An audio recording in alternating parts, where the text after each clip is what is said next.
વલસાડની એક શાળાના સંચાલક વિરુદ્ધ નોંધાઈ ફરિયાદ। ઓઝરની સિયોન એજ્યુકેશન ઇન્સ્ટિટ્યૂટ સ્કૂલના સંચાલક સામે ફરિયાદ થઈ। મંજૂરી વિના ધોરણ 9 અને 10ના વર્ગ ચલાવવામાં આવતા હોવાની ફરિયાદ થઈ। વાલીએ લિવિંગ સર્ટિફિકેટ માટે અરજી કરતા ભાંડો ફૂટ્યો। જિલ્લા શિક્ષણ વિભાગની તપાસમાં ખુલાસો થયો। વલસાડ જિલ્લા શિક્ષણ વિભાગે નાનાપોંઢા પોલીસ સ્ટેશનમાં ફરિયાદ નોંધાવી।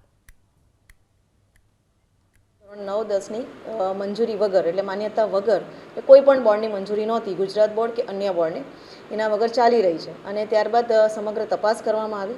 તપાસ બાદ અમારે ગુજરાત માધ્યમિક અને ઉચ્ચતર માધ્યમિક શિક્ષણ બોર્ડને સમગ્ર અહેવાલ મોકલવાનો હોય છે અને એ અહેવાલના આધારે માધ્યમિક શિક્ષણ બોર્ડ સદર બાબત પોલીસ ફરિયાદ કરવાની થાય છે કે નહીં એ બાબતે નક્કી કરતી હોય છે અને સદર બાબતે અમને ગુજરાત માધ્યમિક શિક્ષણ બોર્ડના સચિવ દ્વારા પોલીસ ફરિયાદ કરવા માટે અધિકૃત કરવામાં આવ્યા અને અધિકૃત કર્યા એટલા માટે અમે આ સંસ્થાના ટ્રસ્ટીઓ અને પ્રમુખશ્રી પર પોલીસ ફરિયાદ દાખલ કરી છે।